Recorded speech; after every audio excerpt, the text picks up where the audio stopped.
तेजस्विनावधीतमस्तु मा विद्विषावहै। ॐ शान्ति शान्ति शान्तिः।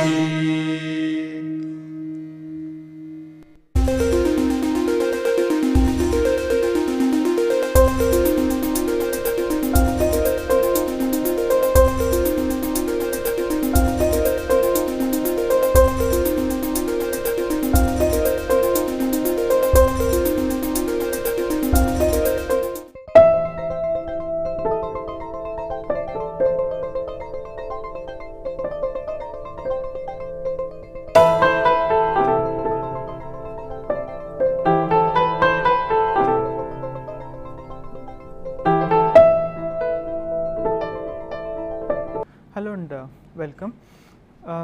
In the previous session we had looked into different varieties of index structures. Index structures are auxiliary files that are used in the database storage that are used to help in accessing data that are which are stored in the primary files. Index structures are extremely important, especially when database sizes have been growing exponentially in the recent past, and the value of an index structure is all the more important because the main problem in databases today is not the storage of large amounts of data, but the retrieval of them, rather in searching data elements based on certain criteria, key values and so on.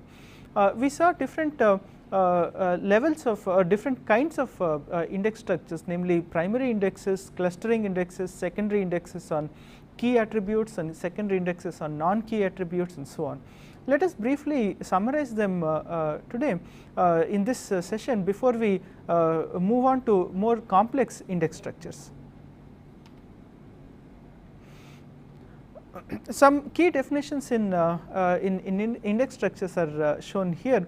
An index file is a secondary or auxiliary file that is used to help speed up data access that is contained in the primary files or the data file. An index or an access structure is the data structure that is used in these secondary files which help in this retrieval process. And of course, the data structure is associated with its corresponding search methods and algorithms using which we can access these data elements as quickly as possible. We said that there are two kinds of index structures primarily, namely the single level index and the multi-level index structures. However, until now we have just covered the single level index structures. A single level index structure is a single auxiliary file that directly maps to addresses in the primary file, and these addresses could be either block addresses which store physical blocks on disk or any other storage medium, or they could be record addresses where the address of a record is directly stored, or a record can be directly accessed within a block. That is, the block address is augmented with the offset value which gives us the record address. Some more definitions which are again important for looking into multi-level indexes, which we are going to be exploring in this session. The indexing field is the field or the attribute on which the index is maintained, and usually the field could be either an ordering field or a non-ordering field.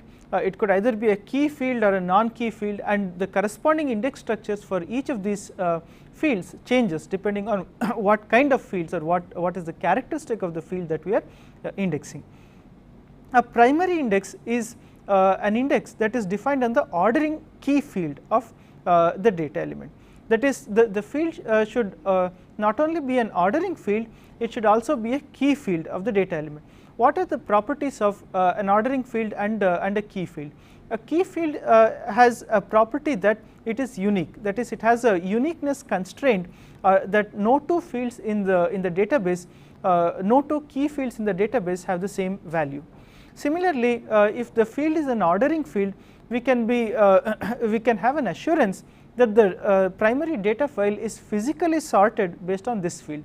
Therefore, whenever we have a key value of a key of a given value I, we know that for all key values greater than I, we have to search forward, that is we have to search in the forward direction of the file. We do not have to search the reverse of the file or all the key values until now and so. Therefore, these properties, the property that the file is ordered based on the ordering field and the field is a key field, helps us in building a primary index that is a sparse index which can help access data in the primary file as efficiently as possible. We also looked into clustering index, which is the index structure that is used when the field that is to be indexed is an ordering field but not a key field. If the clustering field is not a key field, then it is no longer constrained by the uniqueness constraint. That is, there is no longer a requirement that each of these each element in this key field has to be unique. This poses a particular problem in the sense that a given key value may correspond to more than one addresses. The last kind of index that we saw was the secondary index. A secondary index is an index that is defined over some non-ordering field, that is there is no assurance that the primary data file is ordered based on this field. If the primary data file is not ordered based on this field, then it is not possible for us to store a sparse index. This is because we do not know where to search the next record from. Therefore, the index has to be a dense index structure. However, there is still there is a further dimension to the secondary index data structure, that is the key field or is the indexing field on which the secondary index is based upon, is it a key field or a non-key field. If it is a key field, then we have a particular kind of index structure, and if it is a non-key field, then the index structure changes. Let us briefly look at some illustrations of the three kinds of index structures that we have covered so far, so that it helps us in understanding the more complex index structures that we are going to cover in this session. The primary index structure is shown in this slide here. The slide shows an index file pointing to different blocks in the data file. The data file comprises of different blocks, that is records that are organized into different blocks, and the blocks are or the records are sorted within the blocks. That is, the indexing attribute is not only a key attribute, that is it is not only unique, it is also the set of data records are also sorted based on this indexing field. When this is the case, it is enough for us, or it is sufficient if we are able to store or if we are able to index just the first attribute or the key value within a given block. This is called the anchoring record, if you remember. So we just store the key value of the anchoring record in the index file and maintain a sparse index. The number of entries in this index file is equal to the number of blocks, the physical blocks that make up the primary file or the data file. And this index file is a sparse index because it does not store all attributes or all values of the key, and this index file can afford to use fixed length records, because the value of the record is value of the key is known, and the value of the address, block address, is also known, and we do not need anything else. Therefore, the primary index file can afford to use fixed length records. This slide shows an illustration of the clustering index indexing structure. In a clustering index, the file or the primary data file is ordered based on the clustering field. However, this clustering field is a non-key field. If it is a non-key field, then there is no guarantee or there is no requirement for the field to be unique. So in this slide, there are some records that are shown ordered on the field called department number, and there are repetitions in the department number. That is, there are 3 number of 1s for a given department number, and 3 number of 2s, and 2 number of 3s, and so on. However, since the primary file or the data file is ordered based on this field, it is sufficient for us to know where is the first occurrence of a given value. and that is what we store in the index file. That is, the index file stores unique values that the ordering field takes up, that is shown in the left hand side of the slide, that is values like 1, 2, 3 and so on, and a pointer that points to the first occurrence, that is to the block that contains the first occurrence of this particular value. Because the primary file is sorted, this is sufficient for us. However, there is a problem with insertion of records which may need clustering indexes to be altered and which can be rectified by assigning separate blocks for each distinct value of the ordering field. We also looked at secondary index on key field attributes. So if it is a key field, note that secondary index are index structures that are maintained on non-ordering fields, that is fields on which fields which do not contribute to the physical ordering of data records in the primary data file. Because they do not contribute to the physical order of the records in the primary file, this has to be a dense index, because we have to for each record we need to know where this index or where this is actually stored. Therefore, all values of the indexed attribute has to be reflected in the index file. In the slide here there are two files shown. The index file shown in the left side contains each roll number which is the indexing attribute and which is also the key attribute. That is, the roll number is unique. Because the roll number is unique, that is because the attribute is a key attribute, we do not have to worry about duplicates, we do not have to worry about repetitions, and because we don't repetition is not a problem, we can afford to use fixed length record sizes for the index records. That is, we know the length of the key attribute and we know the length of a record address, and therefore we can afford to use fixed length records in the indexing file. However, the indexing file is dense and it contains as many records as there are records in the data file itself.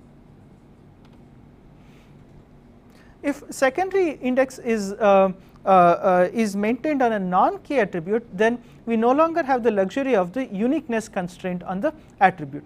That means this attribute not only does not contribute to the physical ordering of records in the primary file, it also is not constrained by the uniqueness constraint. That is, there may be repetitions, there may be several different records having the same key value. If this is the case, then a given key value k of I may correspond to multiple addresses. In clustering index, this was not a problem because the indexing attribute was an ordering attribute. That is, the physically the data records were ordered based on this attribute. Therefore, it was sufficient for us to know where is the first occurrence of this record. We do not have such a luxury in secondary indexes because this indexing field is not an ordering attribute. In such a case, we use extra levels of indirection or extra levels of redirection in order to reach the data record. In the slide here, there are three different kinds of files that are shown. The leftmost file is the secondary index file, which shows k of I and a of I attributes, that is key values, every distinct key value and and a block address for each key value. This block address is not the block address of the data file, but in fact a block of addresses, a block address containing a block of addresses, many different addresses. So this block contains several addresses, one each for each record having this particular value, and they are stored blockwise, and block overflows are handled by chaining, so that each different key value occurs in a separate block by itself. So let us briefly summarize the different characteristics of single level indexes and see and motivate a need for multi-level indexes. If the field, or if the indexing field is a key field and an ordering field, we can use a primary index as shown in the slide here.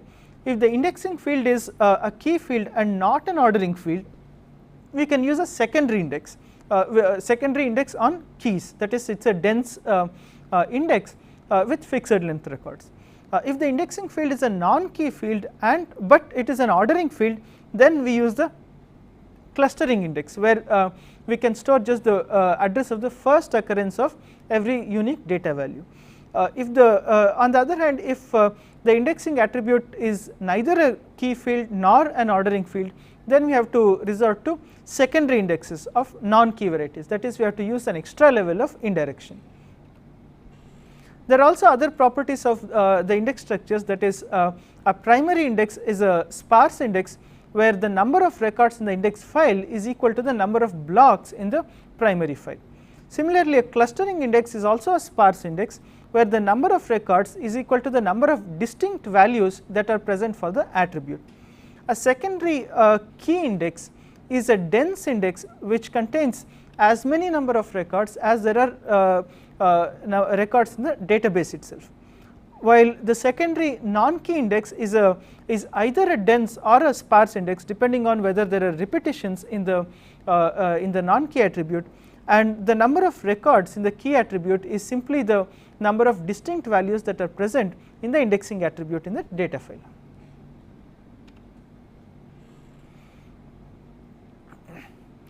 One of the advantages advantages of index structures like say primary index or dense secondary indexes and so on is that index files are ordered files, that is, they are ordered on the key values. Because they are ordered on their key values, it is possible to search them based on binary search. A binary search is a search technique which reduces the search space by half in each iteration. Therefore, in the average case or in an ideal case, one can reach the particular key or the address in log n number of times, log n to base 2, where n is the number of records in the file. On the other hand, a linear search requires time of the order of n or n by 2 rather, so n different memory accesses or n different record accesses. However, we can note that there are 3 different entities that we are concerned with during physical storage. These are the file itself, which is a sequence of logical records, a record which is the logical equivalent of a tuple in a relational schema, and the block which is purely of physical nature, that is, which is meant for efficient data transfer between the storage media and the computer, and whose size is determined by physical characteristics. Now, between blocks and records, we have defined a notion of the term blocking factor, where blocking factor is the number of records per block, or how many number of records can we store in the block. Now, if the blocking factor of an index file that is of blocks storing an index file is greater than 2, that means if a disk block can store more than 2 addresses or more than 2 index records, then we can actually come out with an even better method of searching, where the method of searching is reduces by the order of blocking factor rather than by the order of 2, which is constant in binary searches. These are explored in multi-level indexes. A multi-level index is an index file which contains several different levels, as the name suggests, and each index block at a given level has a factor called the fan out. A fan out is typically derived from the blocking factor which depends on the number of records that one can store in a block.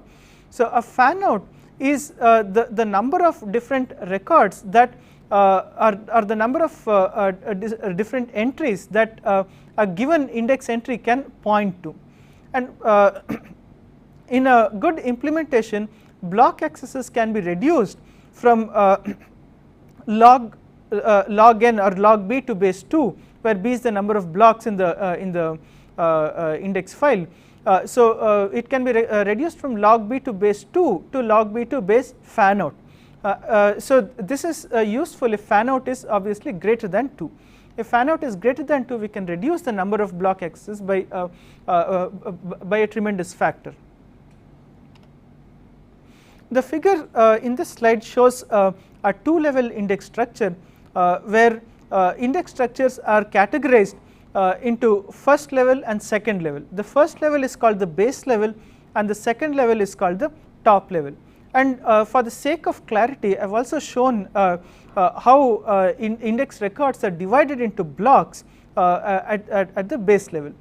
It is divided into here the blocking factor is 2, but usually the blocking factor is more than 2. If you can notice the slide carefully, the way the slide or the way the index stores information is that there are different levels in which information is stored. At the top level, there are just 2 entries, k of I entries, 2 and 10.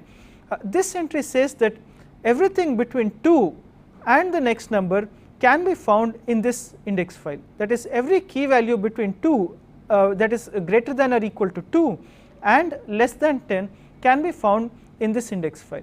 Similarly, every key value that is greater than 10 and there is nothing below, therefore which is just greater than 10 can be found in the index file that is pointed to by this pointer. The second level index file is also a replica of the top level index file, in the sense that everything greater than or equal to the key value that is specified here and less than the key value of the next record is pointed to by the present address. That is, this is an indexing scheme that is that indexes an ordering field and also a key field. Therefore, all records starting from 2 to less than 5 can be found here, and all records starting at 5 and less than 10 can be found here, and so on.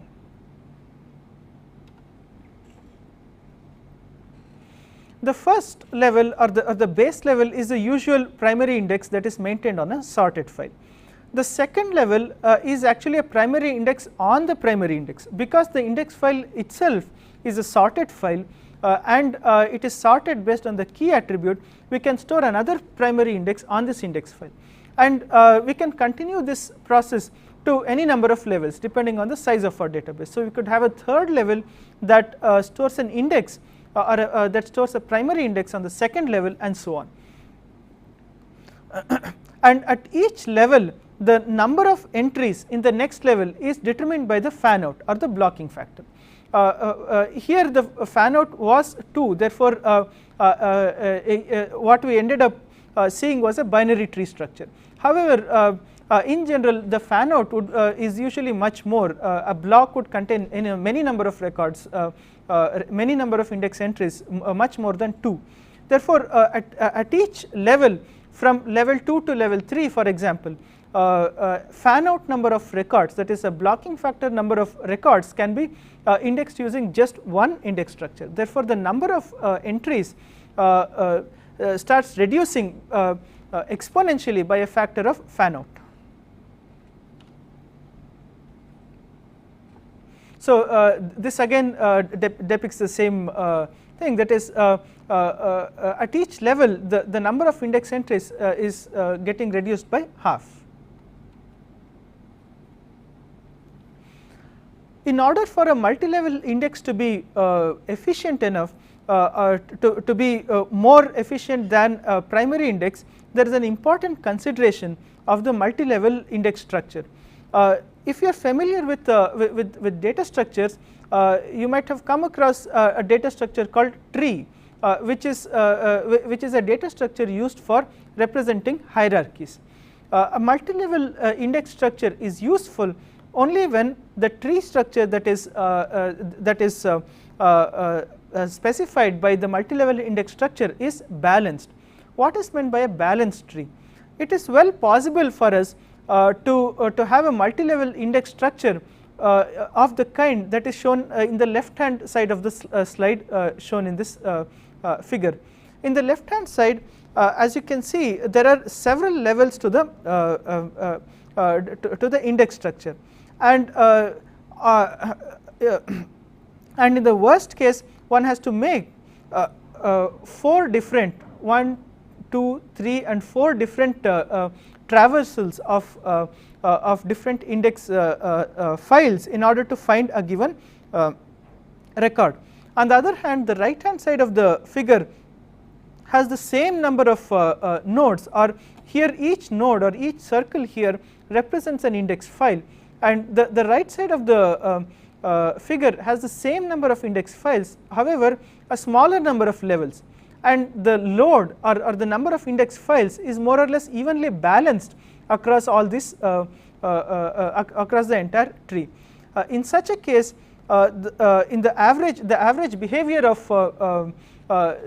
such a tree, or even the worst case behavior of a balanced tree, is only log n to base fan out, while the worst case behavior of an unbalanced tree is of the order of n different block accesses, and which is no different from performing a linear search over these different index files.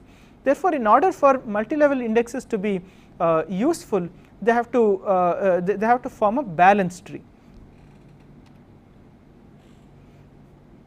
So whenever insertions and deletions happen in a data file containing a multi-level index, the balanced property of the index trees should be maintained, and this is especially problematic in multi-level indexes, because all index files are physically sorted files, and we need to make a number of different adjustments at number of different levels if we are just storing several different primary index structures in order to maintain the balanced tree property of the index structure. An approach to overcome this is what is called as dynamic multi-level indexes. That is, an index structure changes itself dynamically by as little a number of operations as possible, so that the balanced property of the index tree is maintained.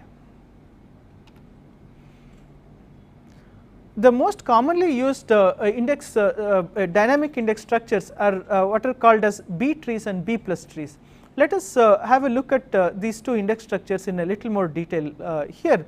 A B tree is an index structure which is, of course, as the name suggests, a tree data structure where each node has a predetermined maximum fan out given by P, which is of course when we are implementing it, which would be related to the BFR, that is the blocking factor. There are several terminologies we use when we are talking about a B tree.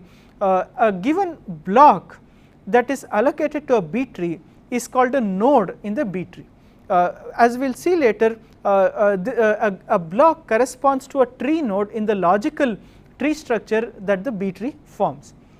A special kind of node called the root node forms the access to the B tree, that is, it is the topmost node in the tree, and each node has a maximum of P children, that is the fan out number of children, and of course each node has a maximum of one parent, and I am saying a maximum of one parent because the root node will not have any parent node.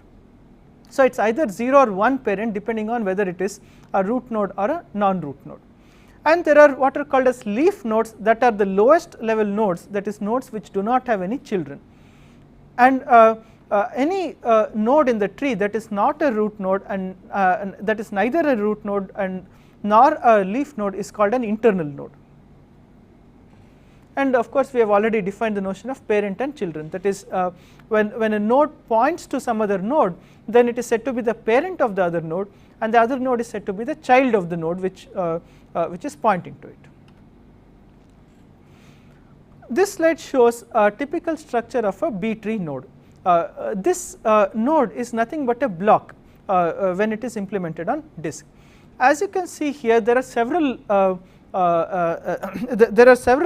aspects or several fields to this node in a B tree. One can easily notice that there are several pointers.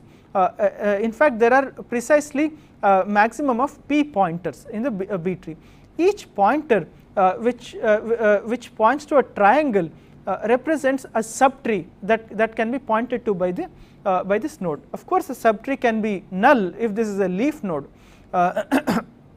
or if a pointer does not exist, and subtrees are filled in such a way that they are filled leftmost. That is, you cannot have a leftmost subtree as null, but as some internal subtrees to be filled up, and the leftmost subtree being null.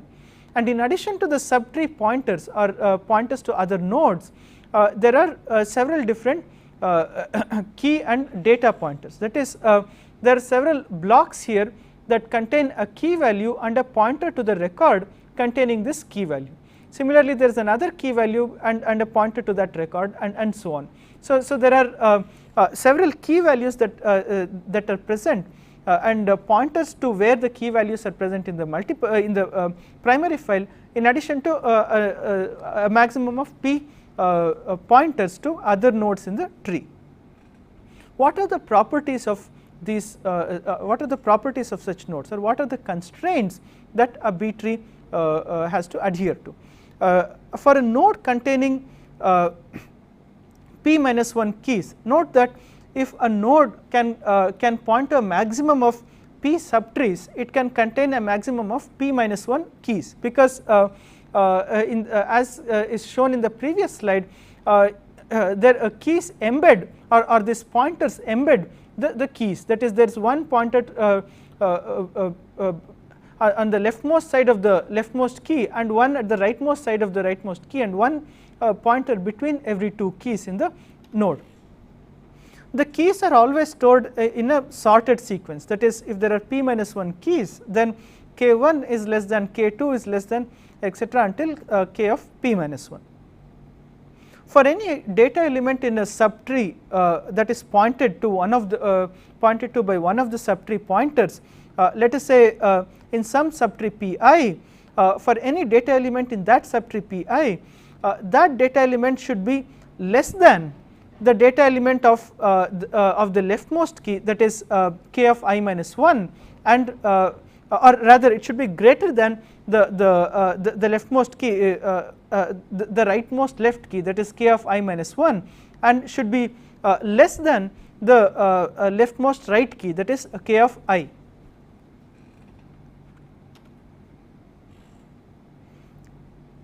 Some more constraints of B tree nodes. Each node can have at most p tree pointers, of course, and each node except the root node and the leaf nodes should have at least ceiling of p by 2 tree pointers. What is a ceiling of p by 2? Divide p by 2 and take the upper integer value of this division. So they must have at least more than half of their pointers to be filled up as part of this as part of the tree building procedure. The root node should have at least 2 tree pointers unless it is the only node in the tree.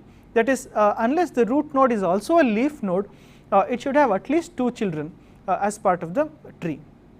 And all leaf nodes are the same level. What is the level of a node in a tree? The level is simply the distance in terms of the number of hops from the root node. All leaf nodes are maintained at the same level in the tree. So this is the constraint that has to be maintained, and suitable algorithms have to be suitable algorithms are created so that these constraints are maintained. We shall be looking at insertion and deletion algorithms for B trees after we have a look at the B plus trees. In fact, the insertion and deletion algorithms for both of these tree structures are the same, except that in B plus tree has greater expressiveness, or B plus trees allows for different kinds of accessing, different varieties of accessing the data elements in addition to B trees.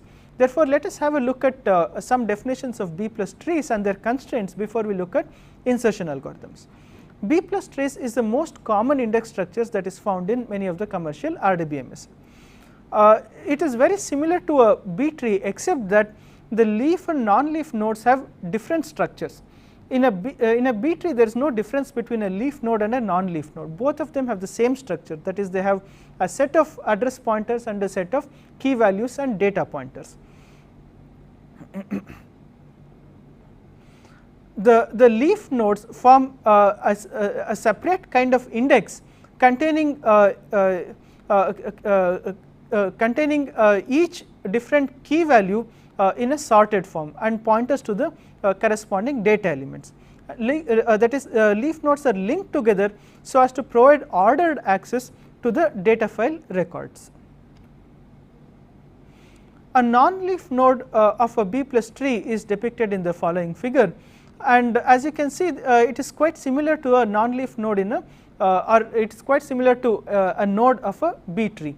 That is, it contains two kinds of entities, that is subtree pointers or block pointers and key values, but the only difference is that there are no data values here, that is they are just key values k1, k2, etc. There are no data pointers as part of this node.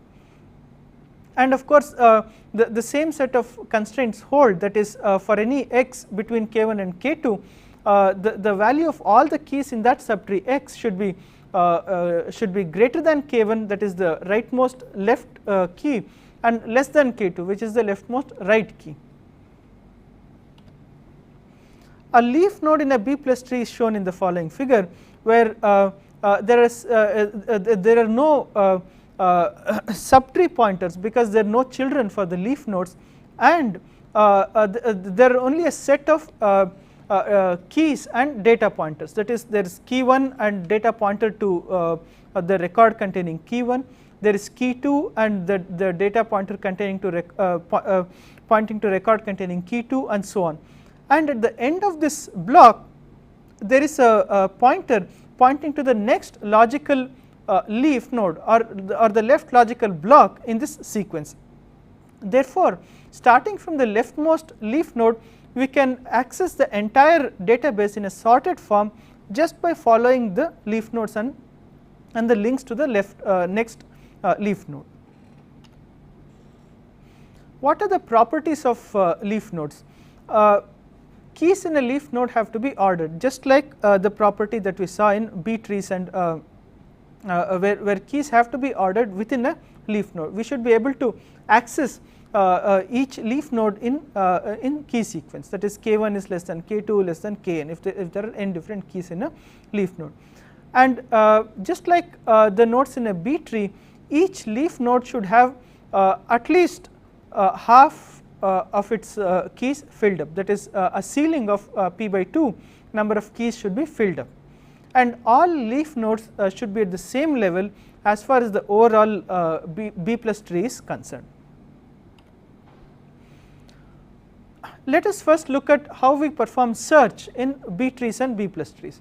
We are going to be looking at searches and additions and deletions in B plus trees, and the corresponding algorithm for B tree can be derived with in an analogous fashion. In fact, the algorithms for B trees are a little simpler than that of B plus trees.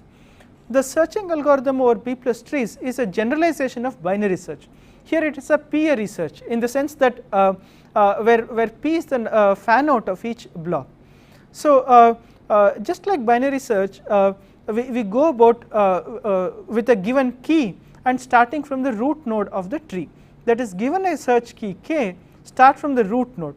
If the key is present in the root node in the current node itself, then we are successful, that is the key corresponds to sorry from the key we are able to end up find the corresponding leaf node from where we can find the corresponding data pointer. However, if the current node is a leaf node in the B plus tree and the key is not present, then we can be sure that the key is not available in the database itself, then we return not available. Or else what we do is we search for the different pointers such that the key value that we are looking for is embedded between the left and the rightmost keys. That is, if we are searching for if we are searching for the first first subtree, that is P1, then our key pointer should be lying between K1 and K2. If we are searching, if we want to search any Pi, then our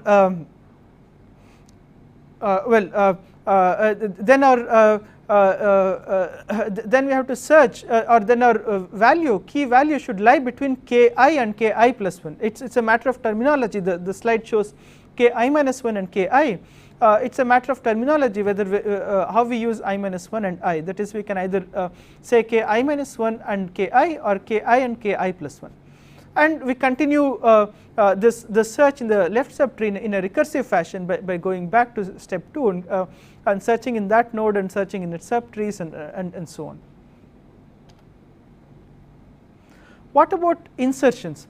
This is the main contribution of B plus trees in the sense that we will be able to insert records while maintaining the balanced property of the trees. Now we shall be illustrating the process of insertion with an example, and we shall not be going into the exact algorithm of insertion, which can be referred to in any standard textbooks. However, the illustration serves to help us clear or help us to clarify the notion of how insertion happens within a B plus tree. The logic behind the insertion in a B plus tree. To begin with, a B plus tree starts with a single node, which is the root node and which is also a leaf node. It has no parents and it has no children, and the first key that is inserted into the database goes into the root node, and because it's a leaf node, it just points to the corresponding data pointer. As and when nodes fill up, that is, as and when more and more records are inserted and more keys have to be incorporated into the tree, nodes get filled up. As and when they're filled up, nodes are split, and these split nodes are made into children of a newly created node, and the key values are also split correspondingly across these two nodes, and the new parent node is updated accordingly, and this split operation is cascaded to levels above, so that we end up with just one tree starting from one root node following until the leaf nodes, and in a balanced fashion. Let us take an example to illustrate our point. Let P equal to 2, that is the fan out factor. Just for the sake of simplicity, we shall be assuming that the fan out factor is 2. That is, each node has only has at most 2 children, that each internal node or root node has at most 2 children. And let us consider a sequence in which records of different keys are inserted, and a possible sequence is shown in the slide here. That is, keys are inserted in sequence 5, 8, 3, 7, 2, 9 and so on. So they appear in some arbitrary sequence. The sequence need not be ordered, and we cannot ascribe any particular property to which in which keys are inserted. Initially, when we insert 5, we just have one root node and one key node and a data pointer and nothing else in the tree.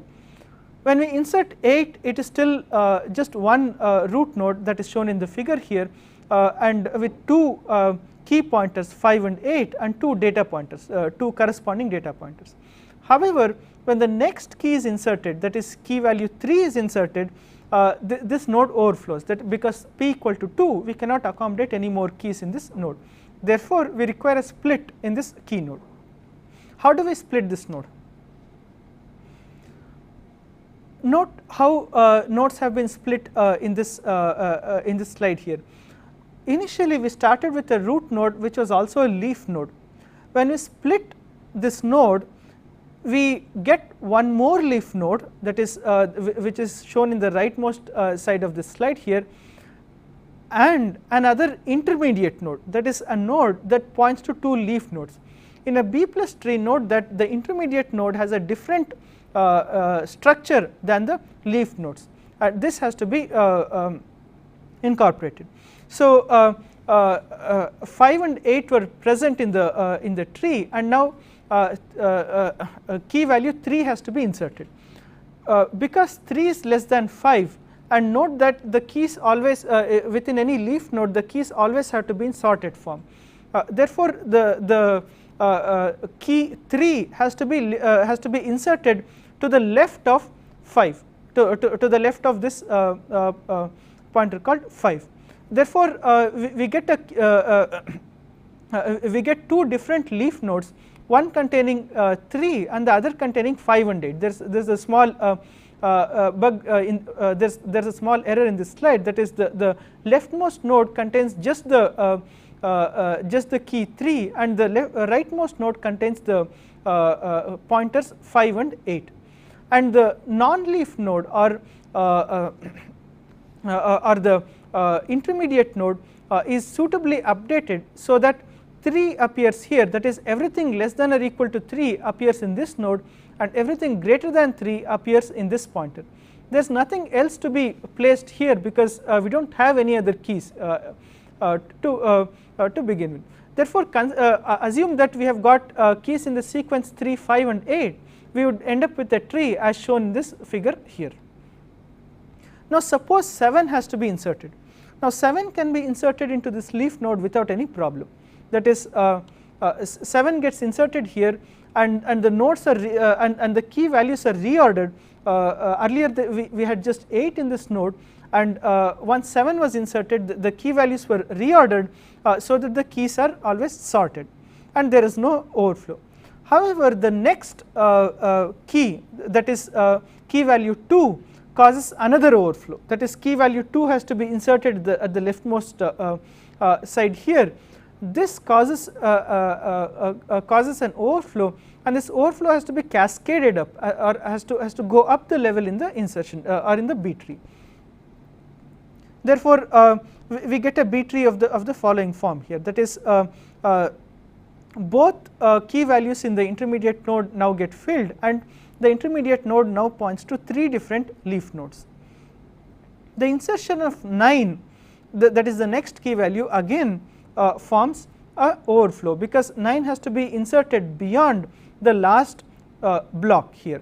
The algorithm tries to insert 9 into the last block, which fails, and then a new node is created. Now because a new node is created and we encounter another overflow, this overflow happens in at the level above, that is because a new node is created, we need 4 different pointers. However, a node can accommodate only 3 different pointers here. Therefore, we need to split even the node above and introduce a new level into the tree.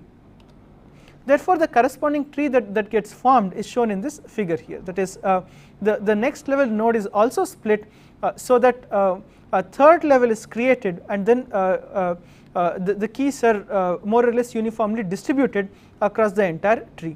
As you can notice here, the property or the balanced property of the tree is maintained as and when insertion is happening, and all leaf nodes are at the same level, that is the height from the root of the tree is maintained at the same level for every leaf node in the index structure. So that was a brief illustration of how keys are inserted into a B plus tree, and we shall not be going into the exact algorithm in order to insert keys in a B plus tree.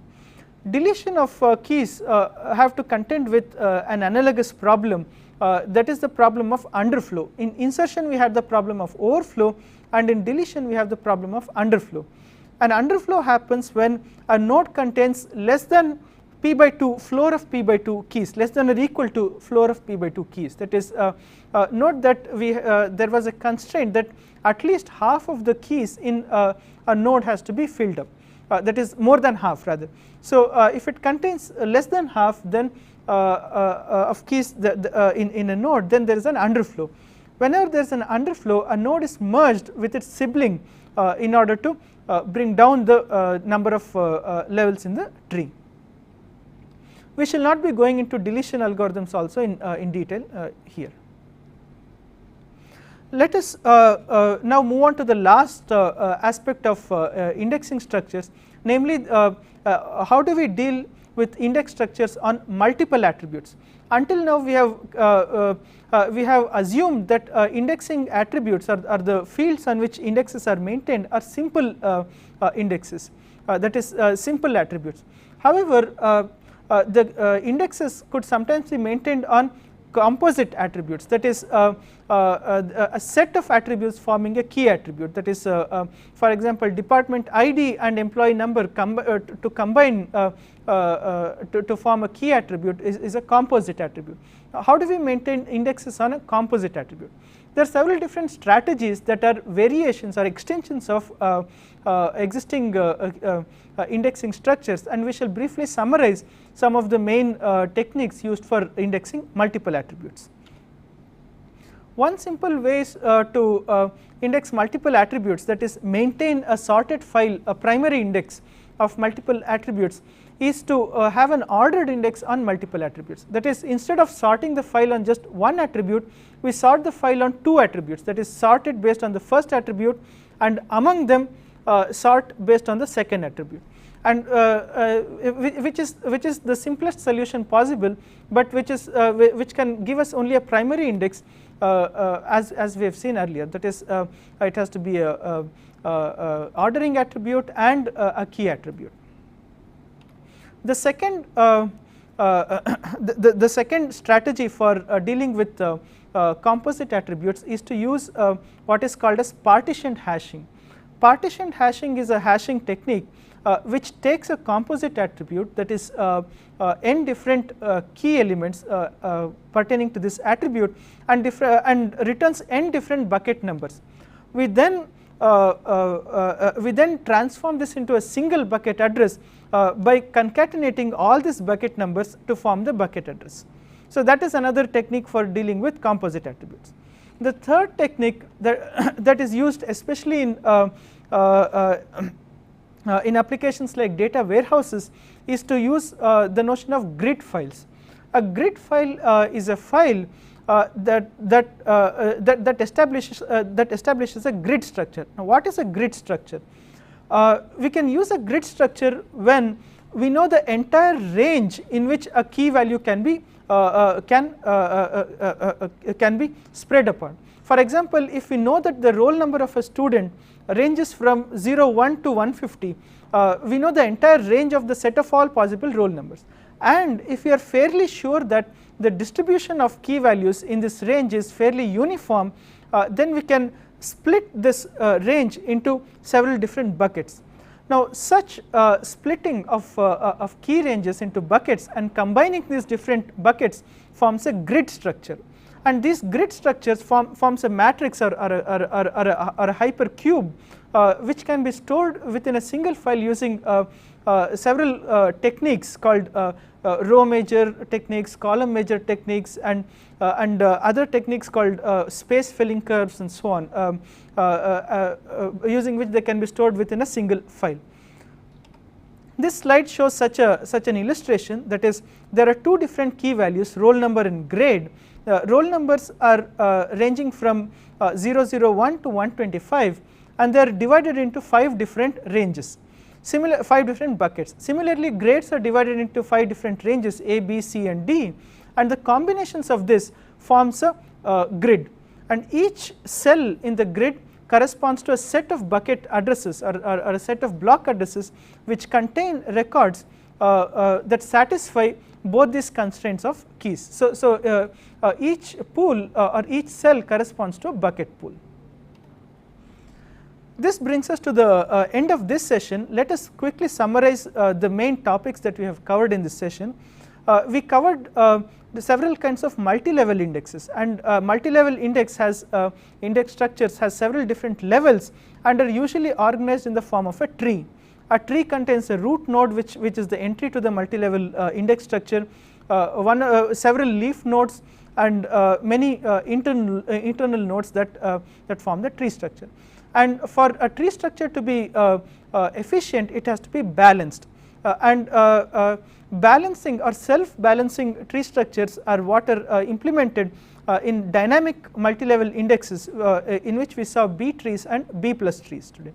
And we also saw insertion, how insertion and deletions are handled in B plus trees.